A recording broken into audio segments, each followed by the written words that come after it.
All right, it's 3:30, so I'm going to get started.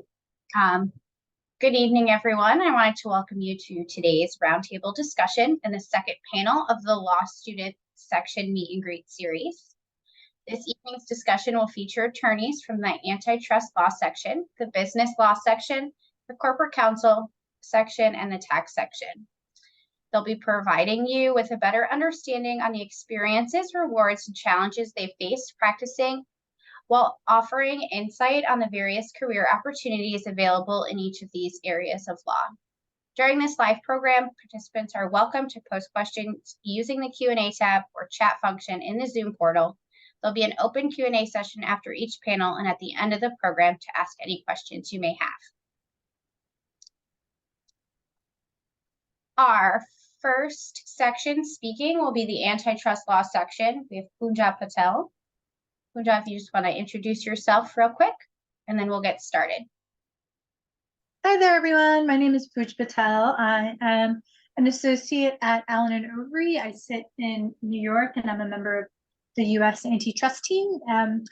I've been with A&O for over 8 years now. My practice sort of spans both transactional antitrust and behavioral or litigation-focused antitrust. So on the transactional side, this means representing companies doing big M&A deals and representing them as they try to get their deals cleared through the U.S. merger review process.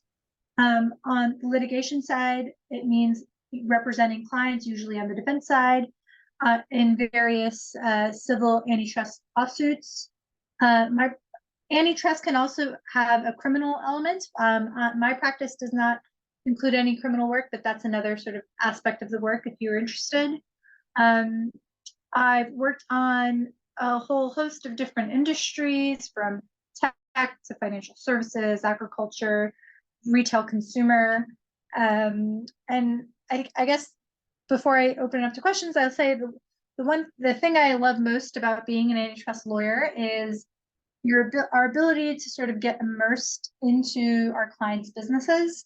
I always say the strength of our arguments really rests on how well we know our clients' businesses. It means we need to really dig deep and really get to know the facts and understand how they view competition, how they view their markets. And what's cool about our job is that every deal, every litigation is super different. So, yeah.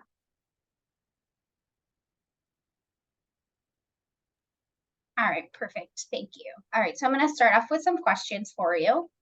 So the first question we have is, how did you decide on your practice area? Good question. So when I was an undergrad, I was an economics major, and I thought antitrust would be a good sort of bridge between my business-minded background and interests with the law. And it has turned out to be that way. I think it is a good mix of both. And it was also sort of a people decision. I like the people in this group at my old firm, the antitrust group at my old firm, and then when I came to A&O, I liked the folks here. So it was a little bit of fortuitous, just happened to like the folks here, but also I do like that mix of business and law.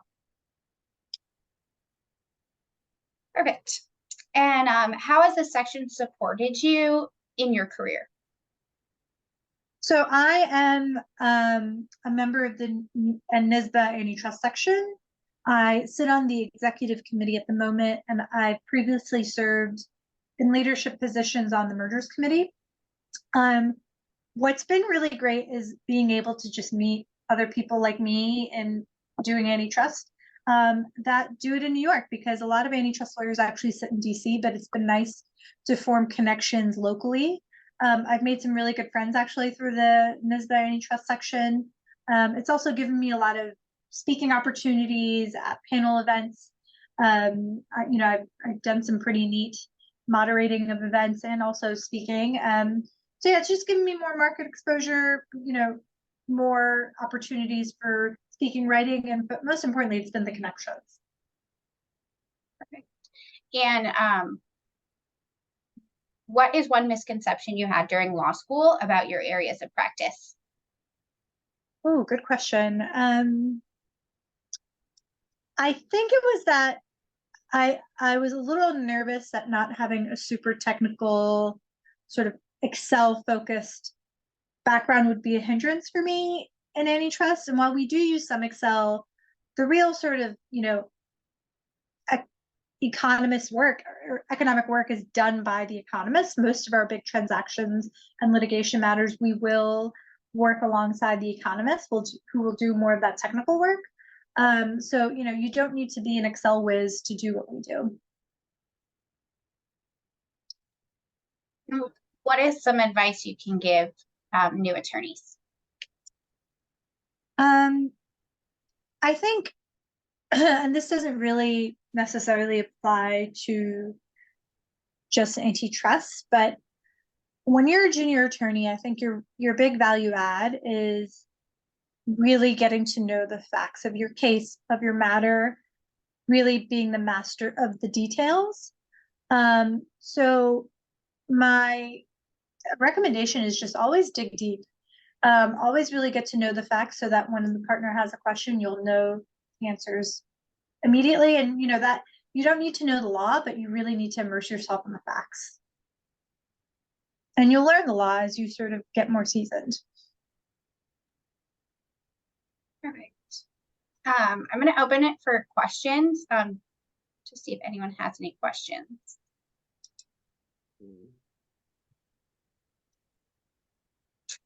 Okay, we do have a question. Can you speak to some antitrust work that you represented in agriculture?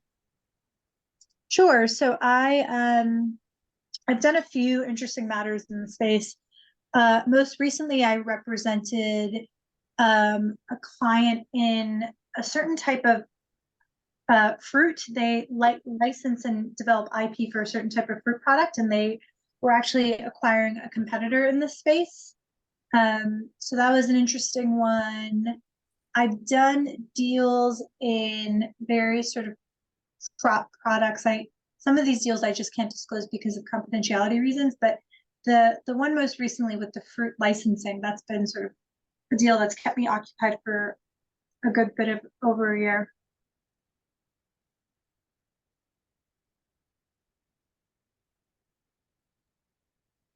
Any other questions? While we wait for questions, is there anything else you'd like to say towards law students? I would very much encourage you to get involved in New York State Bar. I think it's a great way to meet folks. The types of lawyers who get involved in this sort of stuff are really ambitious and excited to be doing what they do. So it's, you'll learn a lot from people who are sort of trying to put a name, make a name for themselves. So I would just encourage you to get involved in New York State Bar, put your hand up for stuff. People always are very receptive and will remember the junior attorney who helped plan this really successful panel event. And you never know where these things can lead your career to.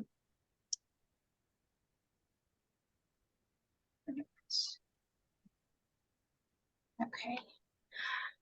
Could you speak to the length of projects and matters you undertake? I'm sure it depends, but are a majority of your projects a quick turnaround or more drawn out over the years? Oh gosh, it's really a mixed bag. On the litigation side, litigations can last several years. We have an investigation right now that's been, I always track it based on my kids. It's when my firstborn was born, so that's now 3.5 years ago. But then on the transactional side, you may have some deals that, you'll see from beginning to end in the span of a few months. The fruit deal I just mentioned, that deal the period between sign and close was about 15 months. It was a very long, that's sort of on the longer end of merger investigations. But what I like particularly about the transactional work is sort of the ability to jump from one deal to the next. It's very rare that a transactional matter would go beyond 18 months. And more likely, and more deals tend to be even shorter than that. So, for people who don't have the patience to live through a matter for multiple years, transactional work is a really great place for you. Yeah.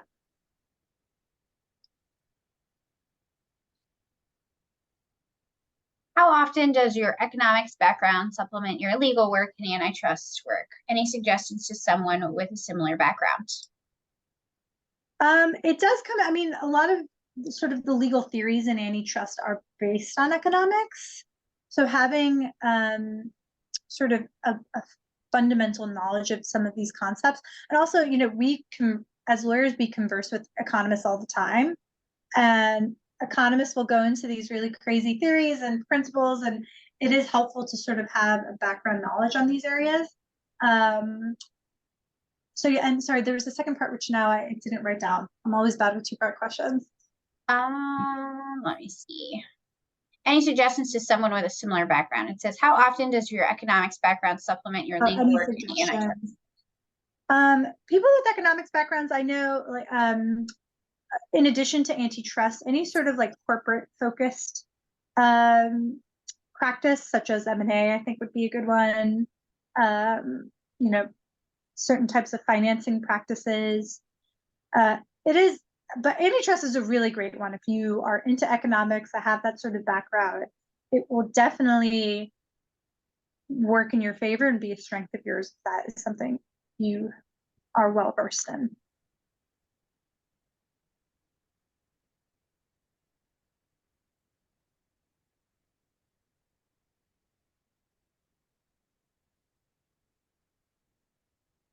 Any other questions?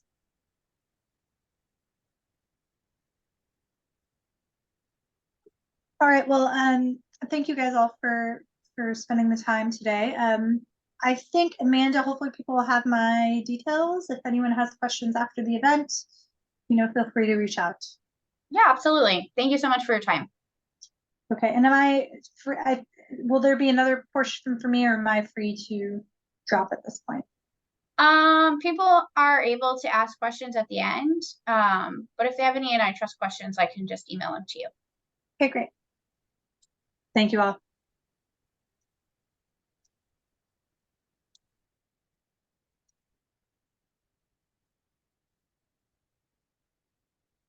Thank you. So next we have, guys, I know it's a little early, but I think we have everyone here. Do we know if Jessica's coming? I have not heard from her. Okay, no problem. So for the next section, we have the business law section. We have Juan Soto, Michael D. Freitas.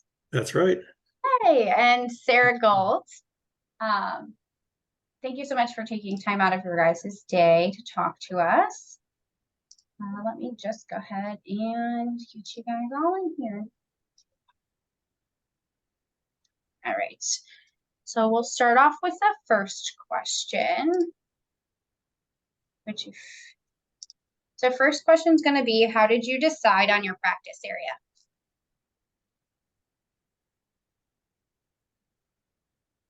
Who wants to go first? I'll go ahead then. Well, I sort of backed into it.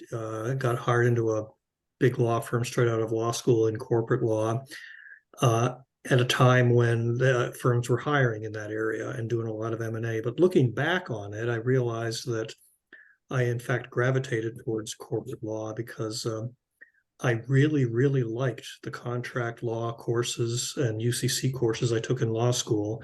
I had a legendary professor for some of those courses and liked it more than I liked other courses I took, whether it was bankruptcy or civil procedure or environmental law, criminal law. Plus, I had been an English major in college and was, or at least thought I was, pretty adept at writing. And doing contracts and transactions, writing is a preeminent skill. There's a real premium on writing ability when you're in a business practice, and it's what I've done ever since. I'm still a business lawyer, still do corporate law, but over more recent years, I've gravitated towards not-for-profit organizations, and it's become a majority of my practice, but it's the exact same set of skills that are needed. In other words, the business law section isn't just about business. It's where we house not-for-profit work as well, even though other sections also have not-for-profit elements in their section. We do too, and it's a fairly active committee, and it's a nice home, frankly, for me as a lawyer.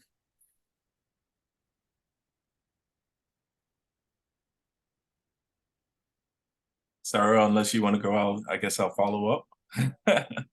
If you can hear me, good afternoon, everyone. Kind of like Michael, I kind of backed into it also. I didn't start in business law.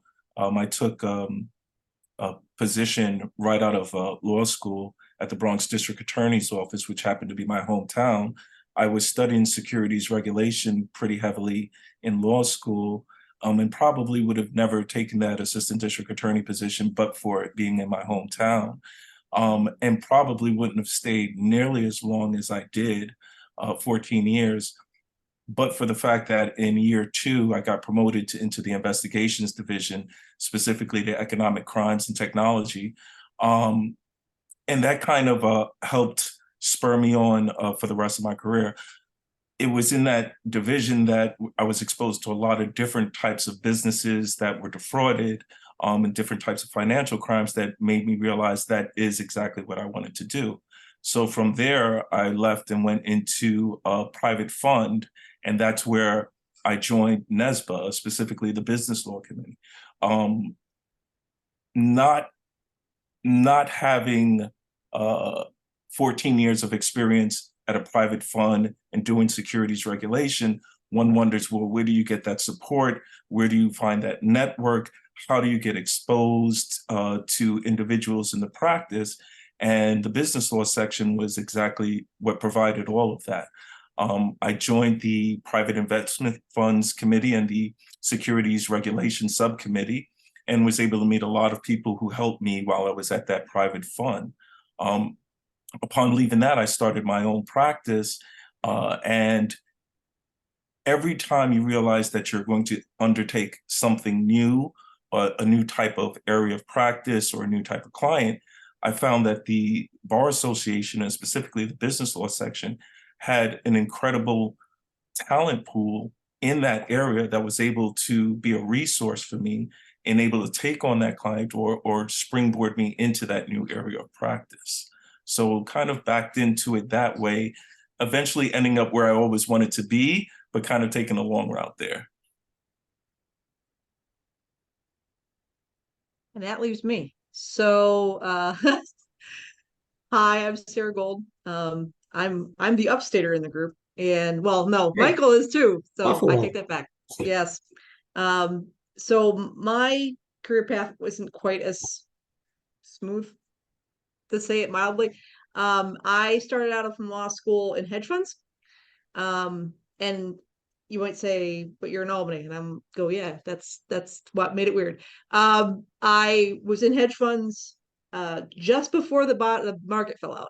So I started in the late 2007, and by the beginning of 2009, I was out on the street with half the people in finance. So as a attorney with a very limited skill set at that point, I kind of was left to my own devices as to what I was going to do with my career. To be fair, I had some paralegal experience in compliance, regulatory formation work prior to going to law school. So I wasn't left with no skills, but I wasn't exactly going to set up a hedge fund practice up here in Albany. So I decided to pivot after a bit on the unemployment line and said, hey, I got the license on the wall. Let's do something.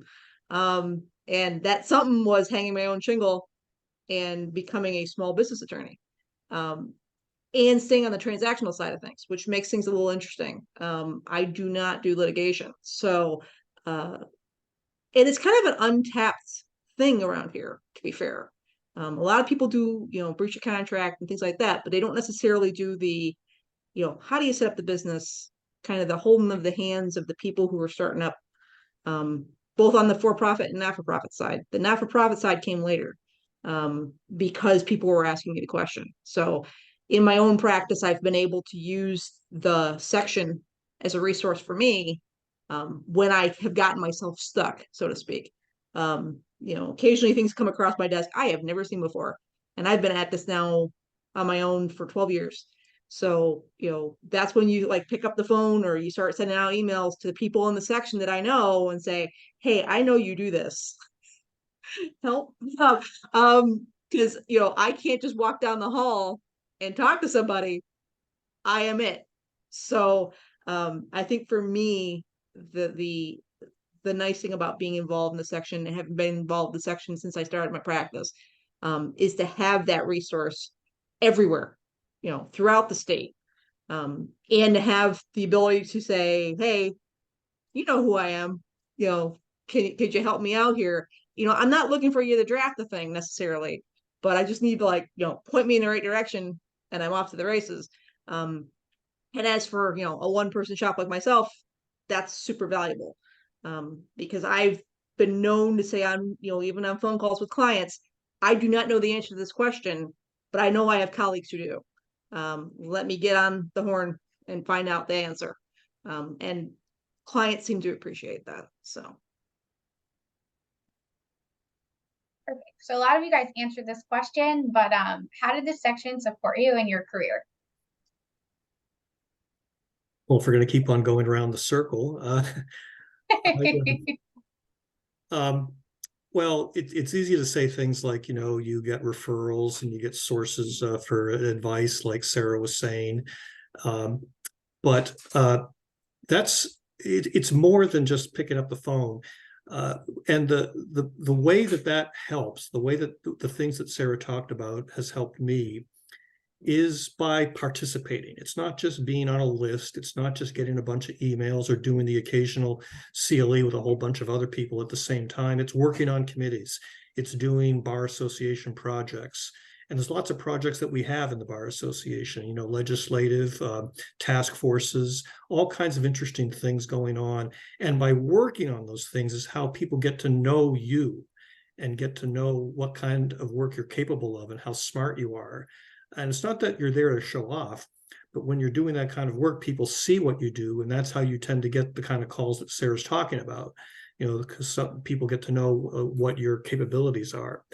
So, and part of that is in person too. I mean, it really helps to be in person. Since COVID, there's been all this hybrid stuff going on, and that's been a challenge for the bar. It's been a challenge for that personal contact. With those of us who've been around since before COVID, we've had those relationships built up.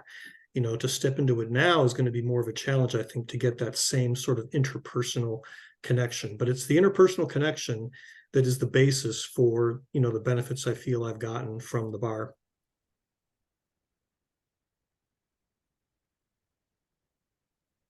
I totally agree with that. When I first joined the Bar Association, I believe it was in 2012.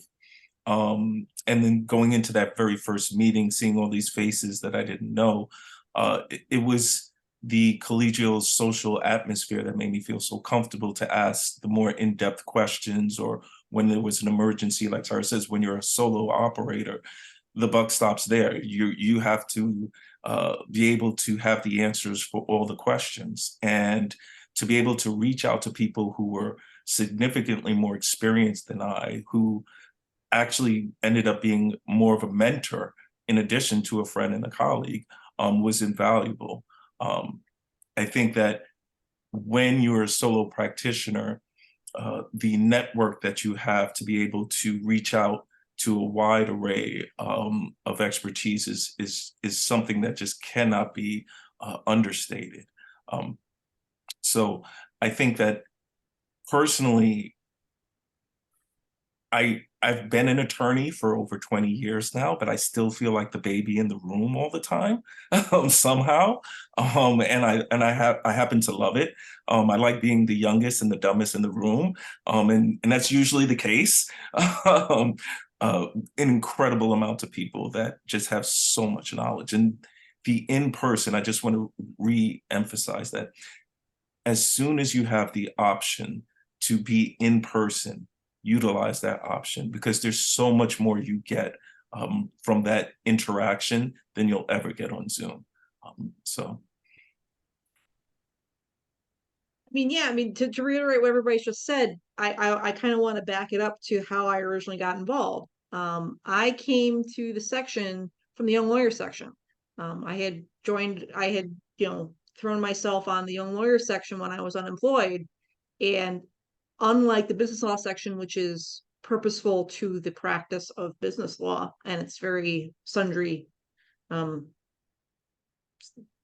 different areas. Young lawyers is everything. And, I, at that point, could have gone in any number of ways. I was leaning towards general practice. I was looking at a lot of options as to how I wanted to structure my practice. As it turned out, I ended up working directly with the business law section through my involvement in Young Lawyers. And that, I think, made all the difference. Having those people there who, were in the field doing the work, running the practices, and having myself in the room with them and not seen as like, necessarily the little baby lawyer, but actually treated as a peer, went a long way. Like, to understand that, if I wanted to hang my shingle and I wanted to practice law on my own, I could do that. And nobody thought anything of it. They're like, sure, here's some thoughts about what you want to do. Don't take anything you don't necessarily want to do. And, having that confidence, can't be understated either, because it's scary. It's not something you do lightly. And, yeah, for me, it probably wasn't the greatest timing in the world to be pulling that off, but having the backing of the Bar Association in its own specific way went a long way to giving me the confidence to be able to practice law. Can I just follow up on something that Sarah said, because she just made me realize how important that was to me. The first time that a member from the executive committee asked me to be co-counsel on a case, just was like probably one of the just highlights. I was like, wow, this person actually respects me, right? Like, this person sees me as almost an equal, and actually was quite profitable. So it is quite the moment when you're accepted in that manner. So Sarah just made me think about that, how special that was.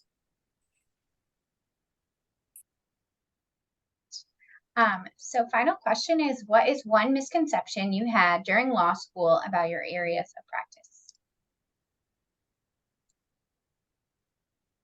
Well, I guess I went to a pretty good law school that prided itself on, its national reputation, blah, blah, blah. And so I had this conception that the law is very scholarly and very technical, and very formal. And in some ways it is, and some areas of law are really complex, and so it has to be that cerebral. But really, it's not. I mean, it's a day-to-day transactional practice. Work's got to get done, deals got to get closed, and you don't have an unlimited amount of time to be putting in the kind of intellectual effort that maybe you'd be tempted to do after such an intellectual exercise as 3 years of an intensive law school education.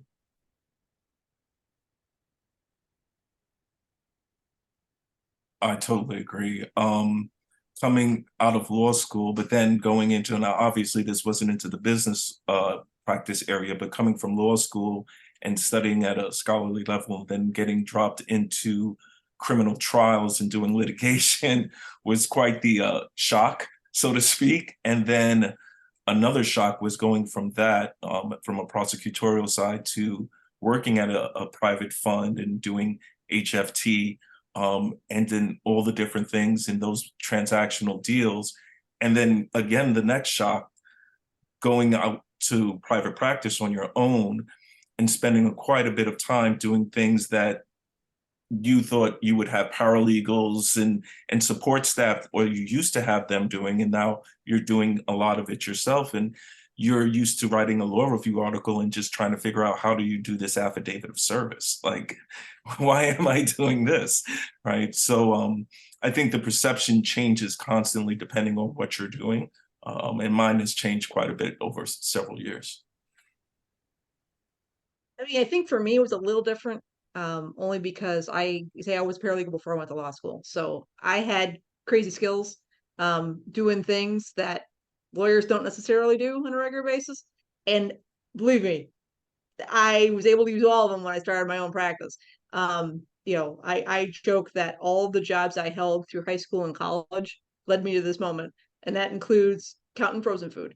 It was, for me, I think what law school didn't teach me was those soft skills.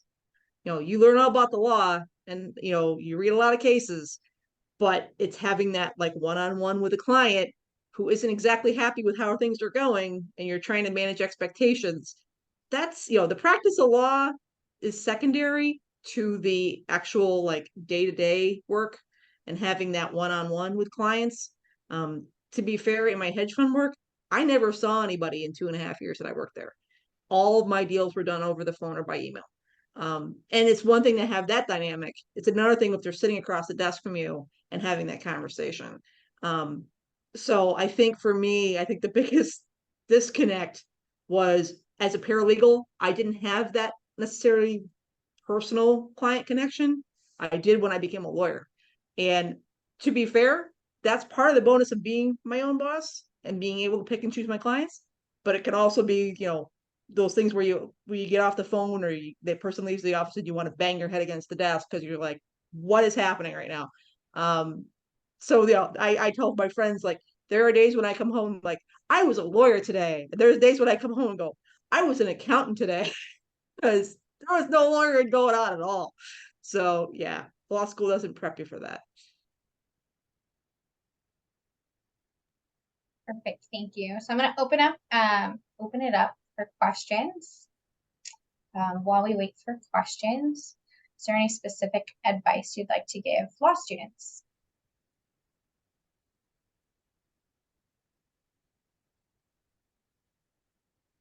I mean, I teach undergrad students who are thinking about going to law school.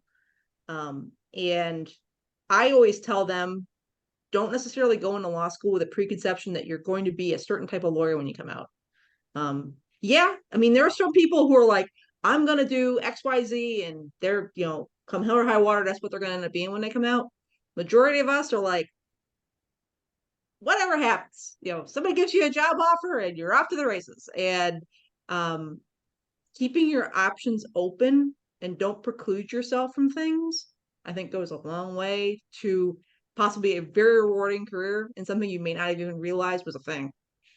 If somebody told me going into law school I was going to do hedge funds coming out, come on now. Yeah, I would suggest that, if you're heading into a law firm, you'll wind up in a law firm of any size, you'll wind up in a department or a practice group. And, I was in a big firm, I'm now in a small firm. And I know that in the big firms, you tend to get pushed into those areas, and those can be confining. What I've loved about coming to a small firm, which is many years ago at this point, is that you have to be broader. You have to be knowledgeable in a lot of areas.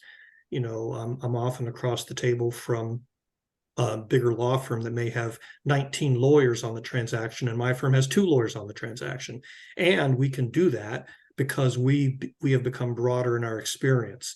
A business lawyer ought to be able to know real estate law and many other things that sometimes in the big firm, the business lawyer doesn't necessarily know. So whatever practice environment you go into, strive to broaden your background, your knowledge of areas of law, and even be open to going between departments, which I also did when I was in the big firm, and learned a great deal doing that, quite frankly. Yeah, I would just reiterate that, be flexible and learn something from everyone you interact with. There is something that's a big guiding principle that I tell my students all the time. There's something to be learned from everyone, including the homeless person on the street. Your job in life is to learn that one thing from them. You don't know when it will help you and benefit you, but at some point in the arc of your career, it may be incredibly important. It may open up an opportunity. There were things that I learned much earlier in my career that I never thought I would employ a decade later. And it became something significant that opened a door. So be flexible, volunteer, learn something, at least one thing from everyone.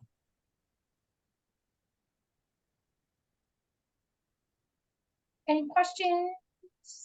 I don't see any questions as of yet. You guys have about 6 more minutes. Anything else you'd like to add?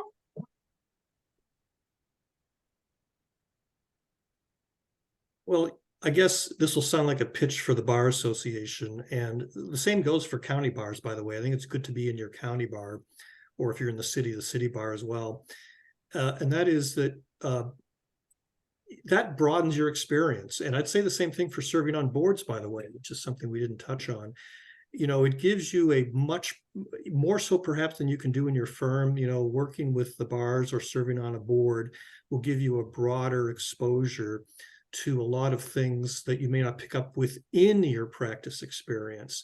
And that's a great learning experience. It's helped me. I mean, when I came out of law school, I didn't know a whole heck of a lot about how the business world works.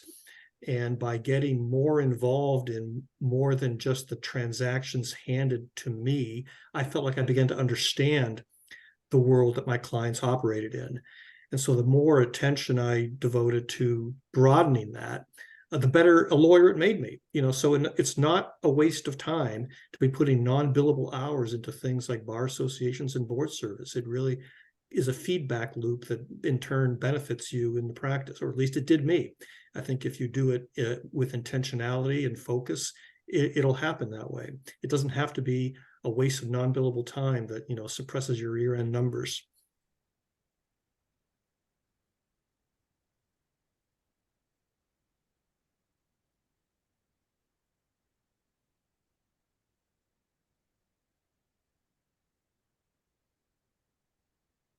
Anyone else want to add anything? Just looking at the question in the Oh, whoops. Q&A.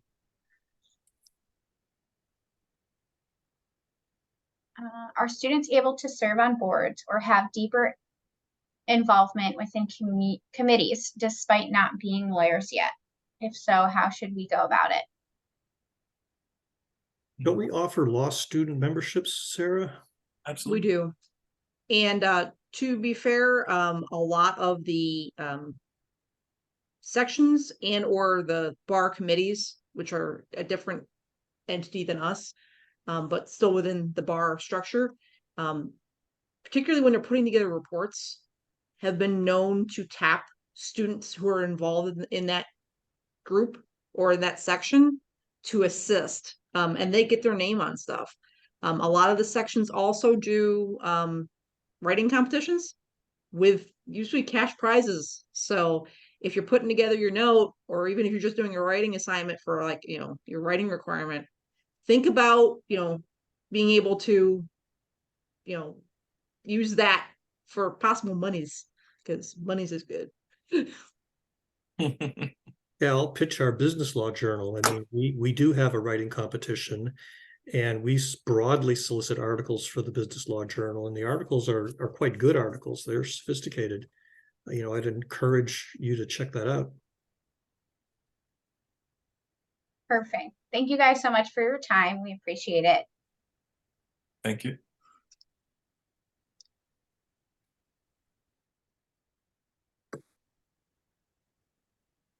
All right. Next, we have Anthony Radin, and he's a part of the corporate counsel section, and he'll be talking on their behalf. If you just want to give a brief introduction in regards to who you are, that'd be great. Sure. Thanks, Amanda. Hi, everyone. My name is Anthony Radin. I am the North American General Counsel for Business Operations at Unilever. Unilever is a multinational consumer products company with brands such as Dove, Ben & Jerry's. I could go on. Hellmann's, mayonnaise, etc. I'm sure most of you probably have our products in your kitchens, your pantries, or your bathrooms, and may not even be aware of it. I've been a member of the corporate counsel section for over about 10 years, since 2015. I've actually been at Unilever and in-house for over 20 years after practicing after practicing at a law firm for about 7 years after I graduated from law school. And I think I'd like to take an opportunity to tell you a little bit about the corporate counsel section. So the corporate counsel section has been up and running as part of the New York State Bar Association for over 40 years. In fact, I believe during the pandemic, we celebrated our 40-year anniversary, and we had a reception last week, in fact, for the corporate counsel section and members of the bar to help us celebrate that very big milestone. What's interesting about the corporate counsel section, in my view, is that we don't have a specific subject matter focus. We are a collection of in-house counsels.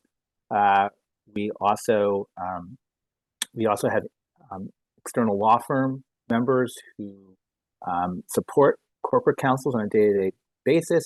We have members who are also expert in alternative dispute resolution. We also have some law students as members.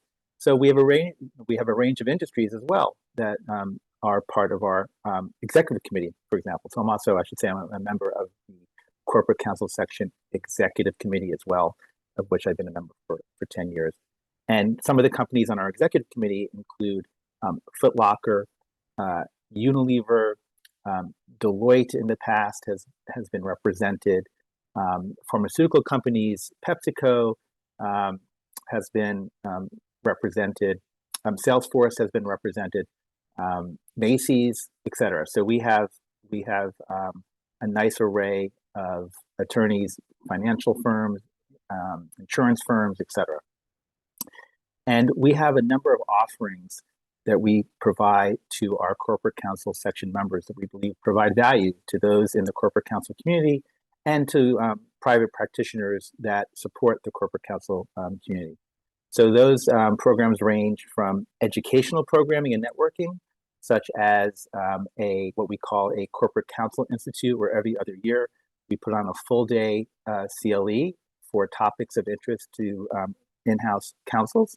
We also, every other year, on the off year, we conduct a 4-hour ethics training for in-house counsel that's also relevant for practitioners that are in private practice that counsel and support in-house lawyers and corporations and companies. We also put on annual meeting CLEs and informational programming every January when the New York State Bar Association has its annual meeting. And we sometimes partner up with other sections like the Antitrust Law Section or the Business Law Section, so that the topics that we cover are highly relevant, whether it's things like merger enforcement, both from the private practice perspective and for the in-house perspective, privacy issues, issues around managing labor and employment, ethics around and requirements around responding to criminal investigations. So really, we have some really exciting programs that are very useful for in-house counsel and law firm practitioners alike.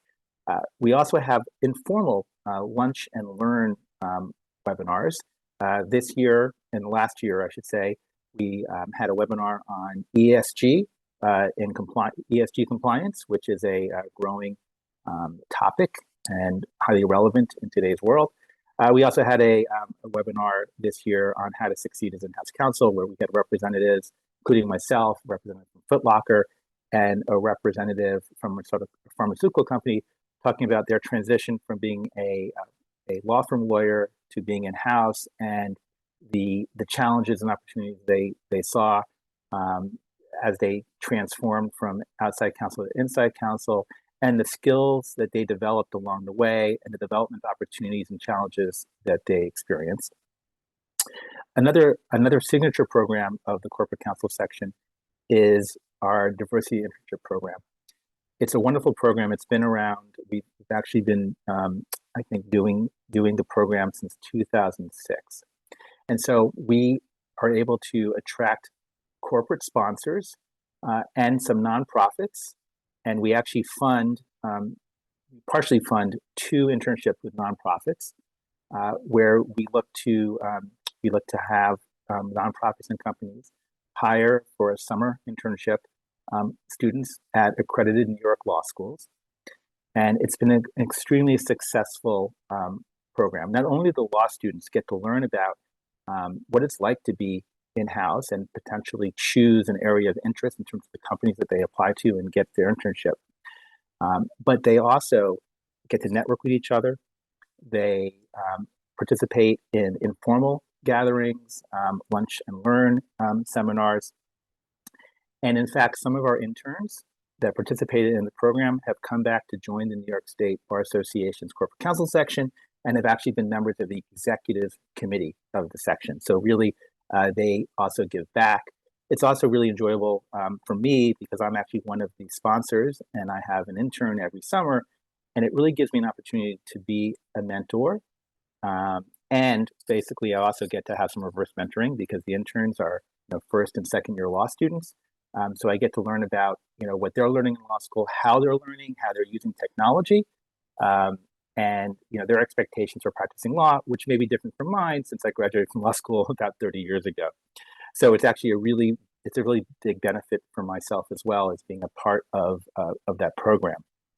And we also have other benefits such as a community message board. So members of the corporate counsel section have access to other members if they have questions, looking for referrals, have substantive law matters they want to discuss, or maybe find somebody who's like-minded and would like to have a chat.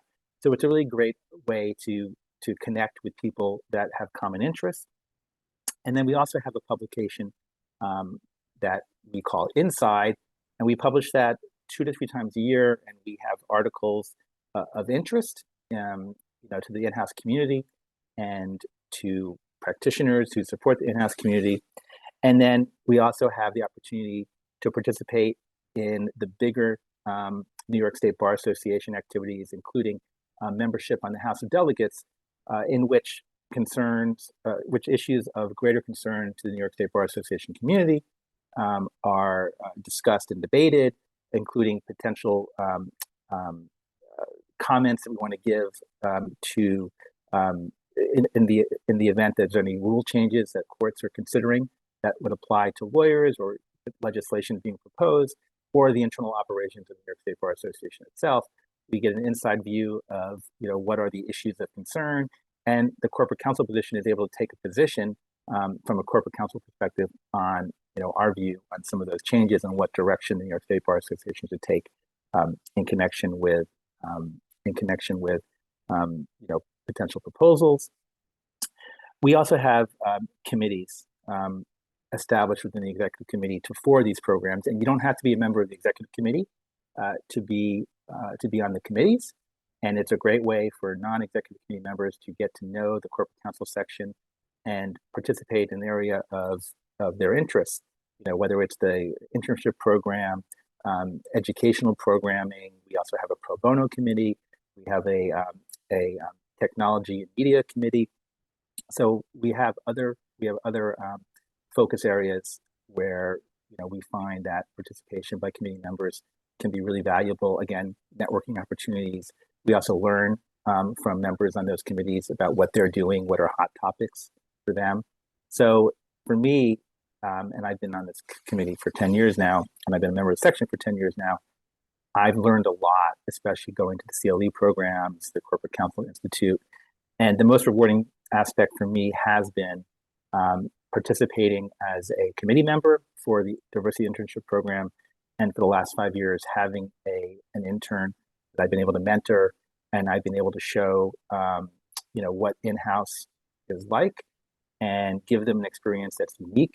And I think that all of us as members of the corporate counsel section who participate in that diversity internship program really have a passion to give back to the legal community, and also to learn from the new generation of lawyers that are coming up.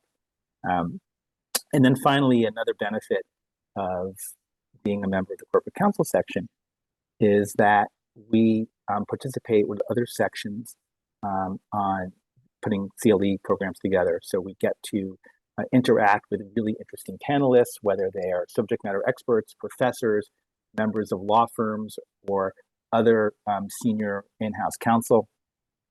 And a lot of our members in the corporate counsel section, executive committee, for example, are involved in other New York State Bar Association sections, such as the Young Lawyers section, the Alternative Dispute Resolution section, the Commercial and Federal Litigation section, Business Law section, etc. So there's a lot of good cross-pollination opportunities and networking opportunities to be a member of our section. So Amanda, I'm certainly open to Q&A. Yes. So how did you decide on your practice area? So I am, and I should have gone into this, and I apologize, I didn't do that. So it's a good question.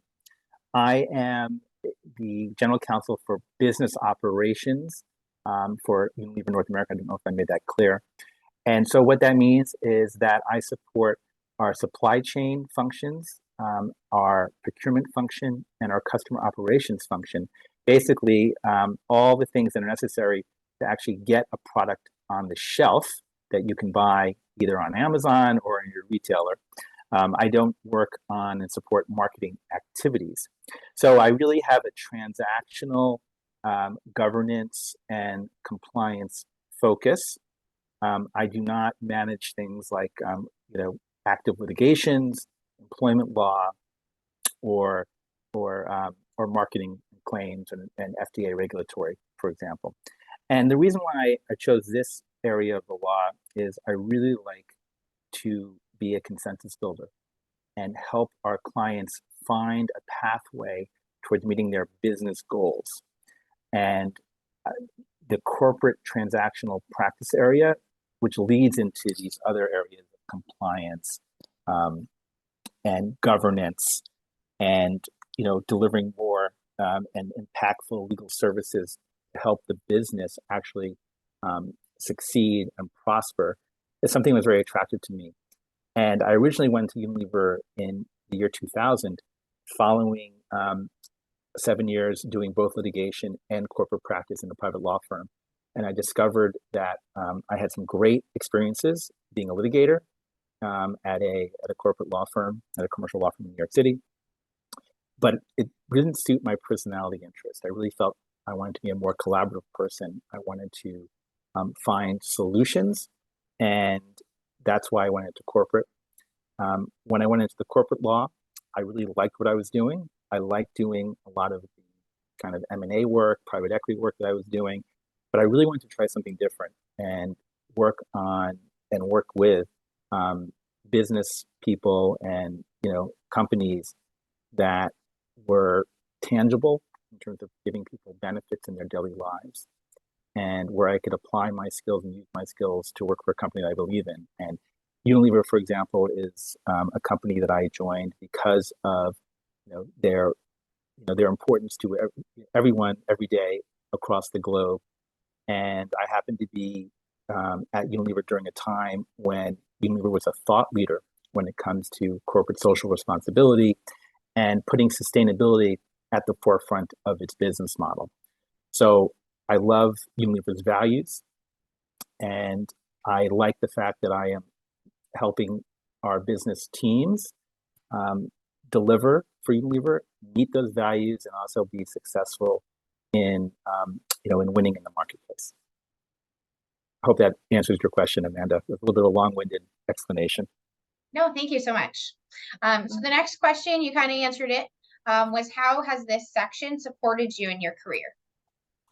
Yeah, so I think that yes, I did answer it in a way. I think the most important aspect of the section, I think CLEs, you can find CLEs, of course, in many different avenues and formats. But the CLEs that I've been able to attend and the informational webinars I've been able to attend have been very focused on corporate counsel. And I've been able to find those through the corporate counsel section, through the programs that we put on. I find that when I join just pure law firm sponsored CLEs, which are very easy to access in very different ways, whether it's virtual, completely online, recorded, or live, those tend to be directed towards a law firm audience, and they speak in law firm speak. And one of the things I've learned going in-house is you really need to wear two hats. You need to wear a legal hat and be a professional and have subject matter expertise, but you have to marry that with an understanding of how to communicate to non-legal professionals. And that's actually development. It's a development challenge when you go from being a private practitioner to in-house. But I find that when I go to the CLEs, for example, that are sponsored by the corporate counsel section, whether it is law firm lawyers or giving on the panels, or it's in-house lawyers on the panels, they are used to speaking to business people and translate complex legal concepts into more easy to understand language and high-level points. And I find that, therefore, the corporate counsel offerings are a little bit more fit for purpose and easier to digest. And since they're easy to digest, they're easier for me to remember in terms of like issue spotting and, oh, wait, I heard about that in that CLE seminar that the corporate counsel section had, a year ago. And it was because it was delivered in a very succinct, simple way, designed for communication with, corporate counsel, that where the lawyers know, or the panelists know, that the corporate counsel have to go back and talk to their management stakeholders. So I remember very distinctly when I was at a law firm, I was really only talking to other lawyers in the law firm and to clients that had in-house lawyers that hired me. And what I found to be really different when I went in-house was, on a day-to-day basis, I was mostly speaking with business people, and they don't necessarily absorb all the nuances that we as lawyers have to tackle and deal with. And we need to figure out a way to communicate those nuanced and sometimes very complex legal issues into easy to understand, I'm going to call them bullet points, but easy to understand, almost like elevator speeches. That's not an easy skill.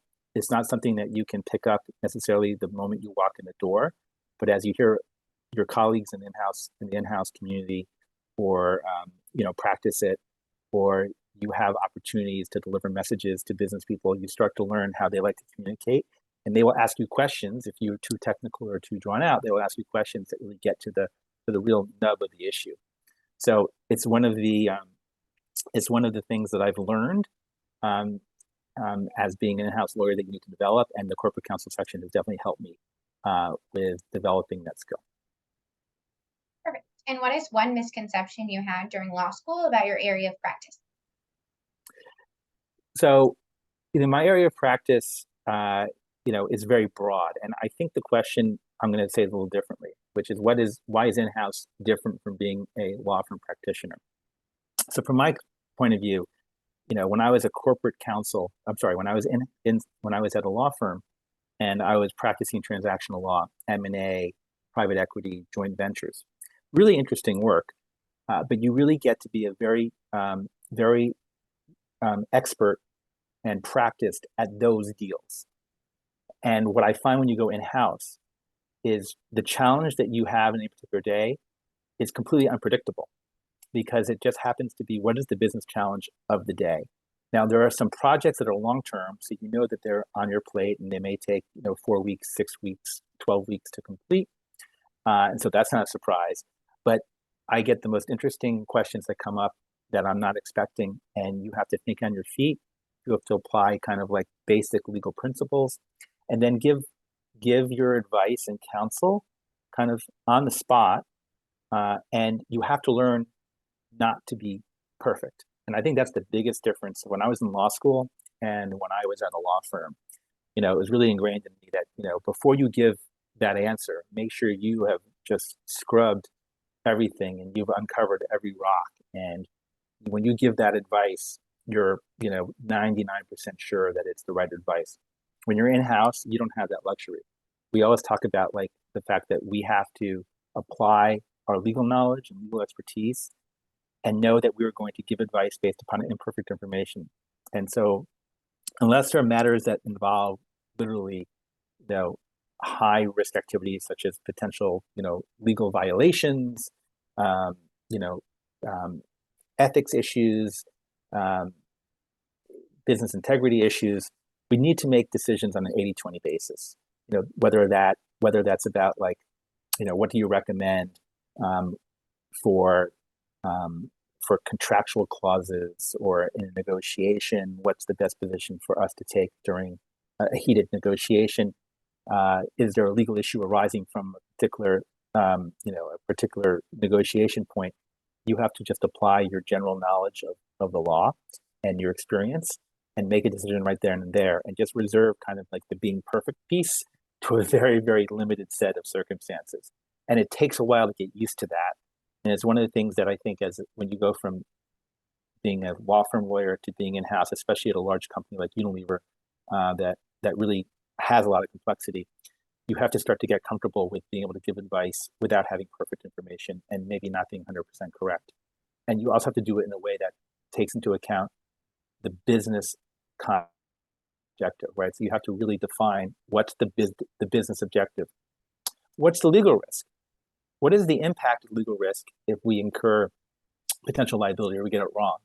And what are some reasonable and practical ways that we can mitigate those legal risks that still help us to achieve the business result? And even if it's not 100% of the business result, maybe it's enough of the business result that we can do it in a way that we steer our client so they won't end up,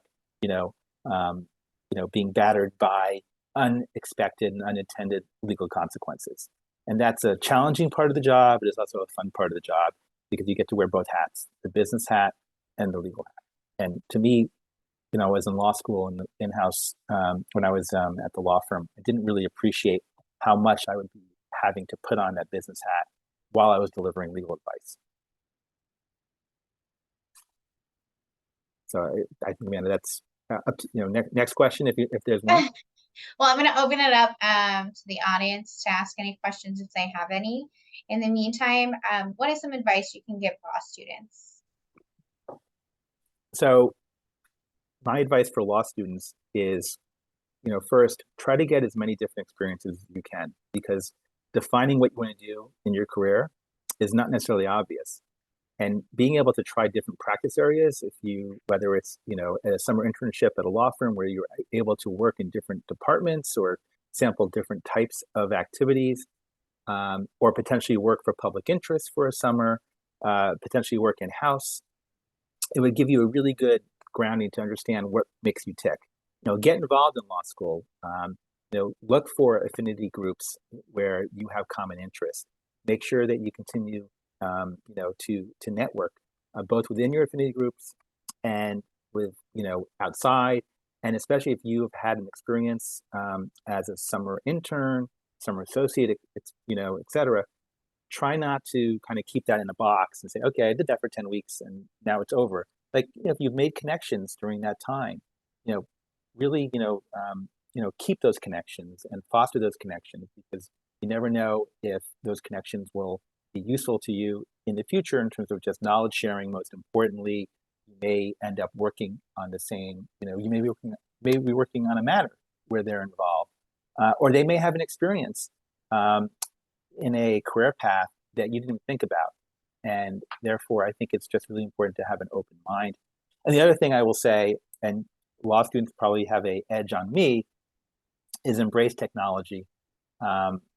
AI, generative AI, has been a buzzword for the last year and a half or so since ChatGPT came out.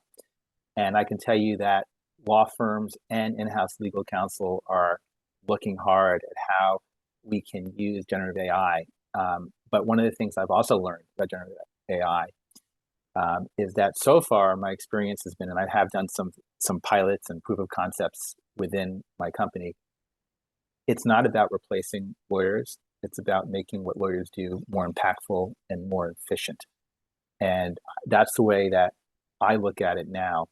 And to the extent that you have any opportunities in law school to really, use generative AI in a way that obviously is sanctioned by the law school, but in a way that allows you to be creative, I think it'll put you in a really good position so that when you go to whether it's private practice or or it could be nonprofit, it could be in-house, there's going to be access to generative AI in the future. And if you are, ready to embrace it, I think it will give you a leg up. Perfect. Does anyone have any questions for Anthony?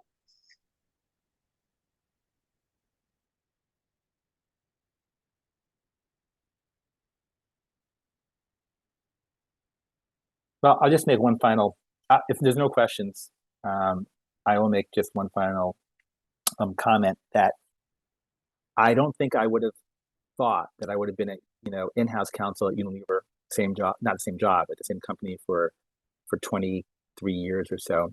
And I think that one of the reasons I'm still here is because of the incredibly interesting and complex work that I get to do here. And I think sometimes one misconception about being in-house is that the job is relatively rote, not very complex, and 9 to 5.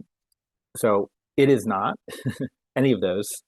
The job, like any other job, especially in today's world, requires you to be agile, be flexible, to kind of you need to be able to prioritize. You need to understand, when do I need to actually, respond to whether it's WhatsApps or emails or texts, that come in at odd times. There are times when you need to, put in those night hours, just like you would in any other, job. And there are times when, things will come in at night, early in the morning. You can say, well, you know what, that's not a high priority. It's not urgent. I can do my triage. I can assess what kind of risk it brings to the business, and then prioritize based upon that judgment that I'm making. So it's really, you need to have a lot of judgment when you're in-house, because you're going to have lots of things flying at you on a daily basis, and that makes it fun. But you have to just kind of learn to be organized and learn to understand how to prioritize. And urgent doesn't always equal important. And part of the fun of being in-house counsel is getting that experience to then be able to identify what is actually important. It's kind of like the saying, identify the signal from the noise.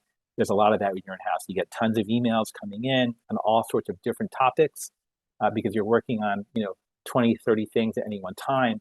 And that's because those matters are just matters that are out there. It's not that I'm actually working on 20 things in a day, but there's 20 or 30 things that easily, I can pivot to in the course of a day. And I have to choose the top 3 or 4 that are the most, important and impactful. So I think that's one of the things about being in-house counsel, is if you go in-house, try to see if you can find a fit where it will be challenging and it will be interesting. And it's in either it's an industry or a nonprofit organization that has an objective or a mission that really resonates with you. Because one of the things I have learned is that if you don't really love, or at least have passion for what the mission is of the organization that you're working for day in and day out, and you don't mesh with the culture of that organization, it will make the job much more difficult. But on the flip side, if you find that fit, that you're passionate about the mission of the organization that you are supporting in-house, and the culture is a great fit for you, it's an awesome opportunity and a rewarding job. And what's really important, and given my experience at Unilever, there's lots of turnover especially in big companies. So the people that I work with now in the year 2023 are completely different from the people that I spent time working for and supported, 5 years ago, and, even 10 years ago. And lawyers have a value of institutional knowledge and being able to ride with, the changes in management teams and with business people, because we are the stewards of the company.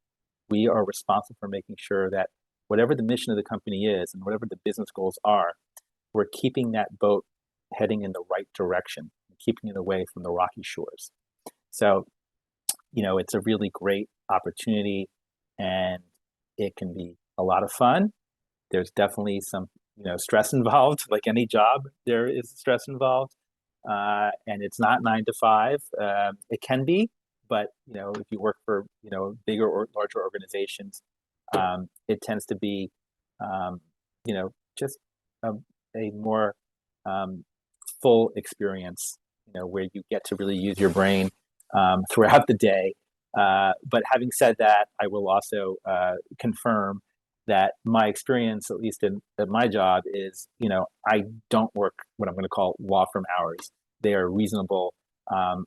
And I think that's one of the nice things about being in-house, but there are other pressures you have to address that you don't have to address when you're at a law firm, including, managing, being a manager of people, being a manager where you don't actually have people that report to you, but you have to influence them in part of a larger organization.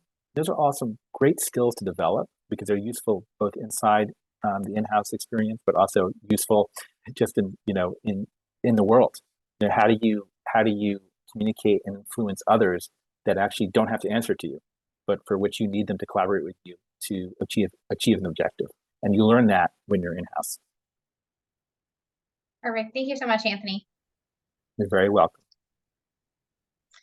All right, guys. So we're going to move on to the tax section. So we have Yonli Lim and Rick Tobin with us. Let me just go ahead and invite you up. And if you guys just want to give a brief description of yourselves, that'd be great. Can you hear me? Yes. Okay, great. Okay, so hi, everybody. I'm Jian Lim. I'm a tax partner at Latham & Watkins. So glad to meet you. And so thank you for sticking until the end. I don't know why tax section always takes the last spot. So maybe next year, Amanda, if you can work on it, because tax is actually quite interesting. And I don't know why we always end up in the last spot as if it's not interesting enough. But anyway, I will tell you, we are going to make it a lot shorter, a lot crispier, and a lot more fun for you guys. So please stay on. Anyways, I also want to just tell you that I studied at Latham & Watkins 35 years ago, 1988, right out of law school. And this is where I stayed all my life. I've been very active in New York State Bar. I'm going to be the chair next year of the tax section. But I've been a member of the executive committee for about 20 years on and off, doing many different subcommittees. But I will now turn it over to Rick and Sure. introduce Rick first. I'm Rick Tobin. I'm an associate at Clifford Chance, a third-year associate. I'm the current chair of the NYSBA tax section under 10 committee or club, which is for members of the tax section who have been involved in practice for under 10 years. And also, I guess we call them sort of year zero people, which are our students. The young ones, the young and energetic group. That's what we call it. Yes. Before they get crushed by being law firm associates. Yeah. Yes. Perfect. And how did you guys decide on your practice area? Yes, I think everybody talks about it, and I think that's actually really the right answer, is that you gotta like what you do. And so I will tell you that I really like being a tax lawyer and thinking about tax issues and, you know, like how do I come up with a solution that works really makes me getting excited. So we all joke about like, oh, you know, what's the best way to come up with a solution or a structure, and everybody has a different way to get that done, and I want to know what Rick thinks. But for me, it is when I walk in. I mean, I live in New York. I live Upper East Side, and I walk oftentimes to the office. And when I walk, that's when I think. I was talking to my colleague Matthew the other day, and he says actually he thinks when he takes a shower. So, you know, like the fact that we all think about these issues and getting excited, and you know, and also another colleague of mine was saying to me that when, you know, she tries to go to bed, and this sounds a little nerdy, but she think about some things that she didn't think about, and she will write it down. So her husband apparently makes a joke that Jocelyn always keep a pad, you know, in the bedside table so that she can jot down this great ideas that she comes up with during, you know, sleep. So anyway, you gotta like what you do. I'm sure Rick, you also love what you do. It's like puzzle solving. That's how I think about tax law. It's not like this boring, you know, thousands of pages and, oh, how are you going to read it?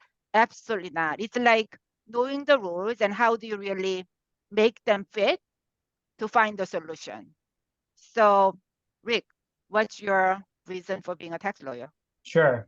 So I actually grew up with tax-minded people. Both my parents are CPAs. My fiance is a CPA. A lot of CPAs in my family. My grandfather started an accounting firm. So actually growing up, I was pretty sure that that's exactly what I didn't want to do. So I went to law school thinking that I wanted to be a litigator because I thought that's what lawyers did. That, you know, taking classes in 1L, discovering that, you know, transactional practice existed. I just started taking transactional classes and was immediately drawn towards code-based law. Specifically, I really like tax and I really like bankruptcy. And I think, you know, if the common law has you down, there's other law out there. There's written law. There's real rules. And like you were saying, Gian, like I think it's the rules were really something that really attracted me, and knowing them and figuring out how they apply, and how you can solve problems with them, and what the right answer is, was something that was very attractive to me in law school and continues to be very attractive to me. Yeah, and a lot of law school students tell me when I do interview that they were so surprised that they actually like tax when they take tax courses, because people have this perception that tax is boring. But I really encourage everybody to take tax courses, because if you take it, you will know what it is. And so a lot of them say, oh, Gian, I'm so surprised I actually like tax. And we're like, okay, I'm not going to take it. I'm going to be not going to be offended by that, but glad to hear that. So I think everybody should sort of give it a try. And also, like, when you practice too, like we have some associates that start as a bankruptcy, especially, or financial product, practice, and then they get drawn into how tax plays such a critical role in bankruptcy planning, financial product, and then sometimes they come over and become a tax lawyer. Yeah, I'll just end by saying one of the things that I really love about tax is being able to interact with so many different practice groups, because tax touches everything, basically, like financial products, bankruptcy, M&A, obviously, like, which is often driven by tax, or maybe the process isn't driven by tax, but the structuring is. So I think it's great to be able to work on a variety of different things, all of it's tax flavored. But I think it's really interesting to see the different, like the areas of the firm that we service. And how has the section supported you in your career? Yeah, I want to hear Rick's experience. But for me, New York State Bar played such a great role and important role for my career, because I have 2 children. So when I was practicing, I was busy, doing work and going home, and I didn't think about bar activities at all. But I guess about 23 years ago, the New York State Bar chair then, Andy Berg, tax section chair, invited me to become executive committee member. And it was such an honor to be invited. I just couldn't say no. So I just joined it.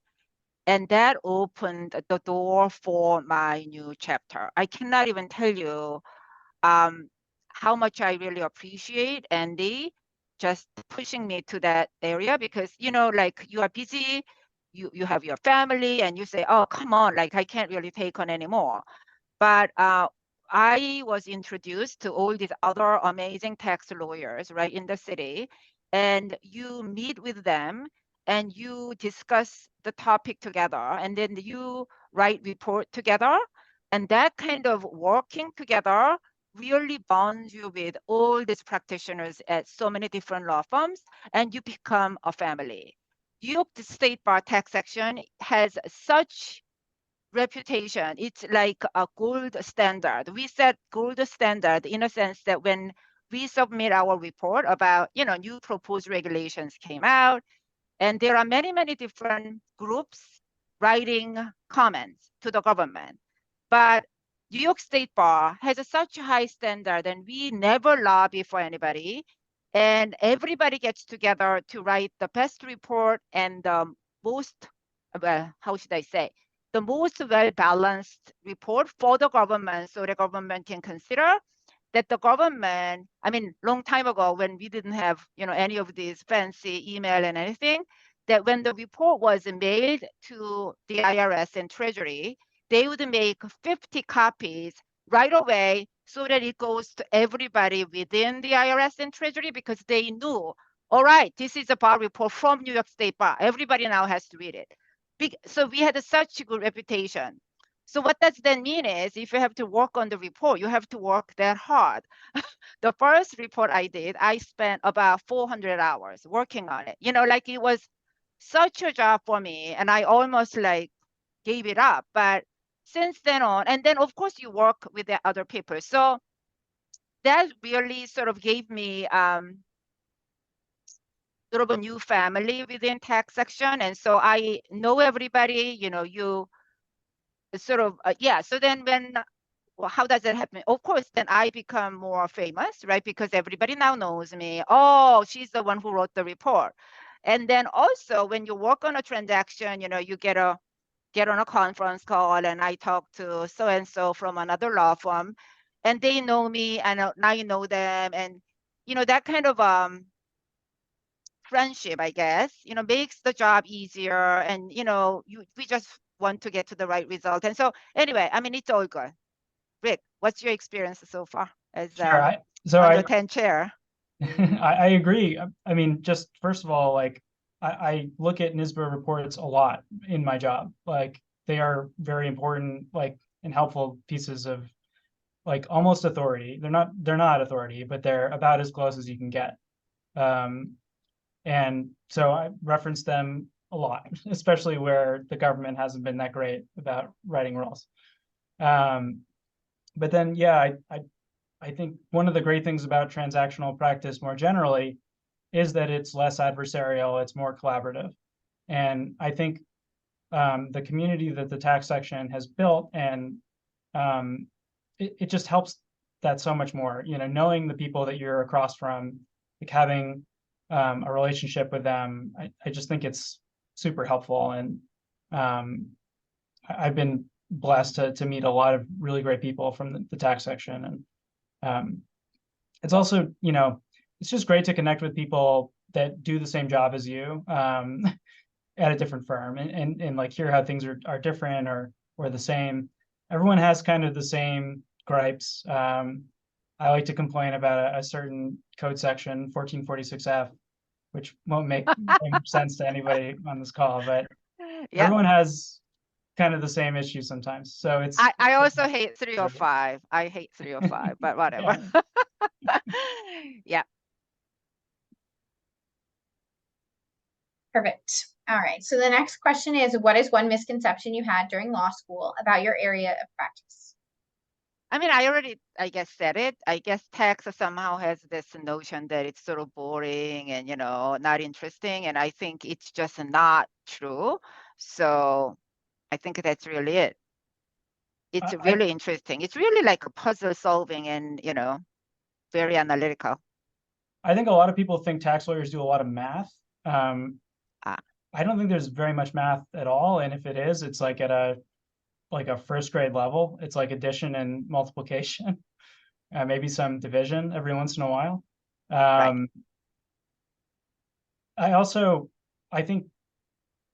I thought there would be more forms. Like I would have to know more about IRS forms. I know a fair amount now, but certainly am not qualified to even do my own tax return. Like advising is different than the provision and compliance process, and I'm very happy to be on the planning side as opposed to compliance and provision. Yeah, I think creativity plays such a big role. I always even tell my husband that if I got any art training, like drawing or I don't know, music, when I was young, I probably would have been a better tax lawyer, is what I say, because creativity I don't know how other area, creativity can really help, but in tax, being creative, it will give you really carry you a long way when you really become senior and try to come up with the solutions, like think outside of the box and, that kind of, yeah. So that's also something that people don't know about tax. Perfect. So I'll open it up now for questions. If anyone has any questions, they can just put it in the Q&A box. While we're waiting for some questions to come up, what is some advice that you would give a law student? Rick, do you want to take that? Sure. I guess, man, I think, well, the advice, I guess, take 1L very seriously is pretty good advice. But beyond that, I think, take a broad range of classes, things that you think you might be interested in. That's how I figured out what I wanted to do. I also think if you can, take classes with adjunct professors, people that are in the practice of law that might have a different perspective than kind of the academic perspective. I think probably besides my tax classes, the class that I found most valuable in law school was a contract drafting class. Like a lot of legal writing, and especially I think contractual legal writing, is not intuitive, or at least it wasn't for me.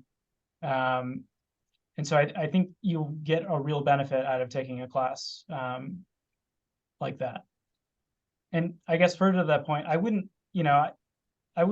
not that I don't think there are that many classes in law school that meet this criteria, but like I would try not to take like quote easy classes, because I don't think you'll get as much out of them when you get to practice. Like I did an additional year of school. I have an LLM in tax, and some of the I think the classes that I found most helpful are things that were the most complicated, that would be hard to learn on the go when you're at a job. Like, for instance, there's a huge section of regulations in the code that deal with consolidated returns.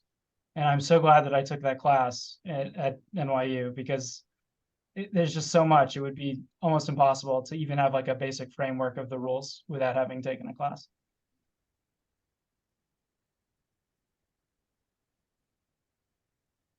I don't know, Gian, do you have any?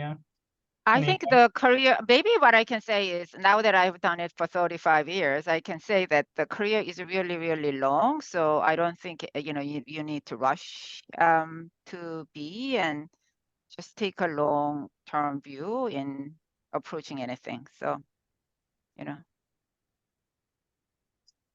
anyone have any questions for the tax section?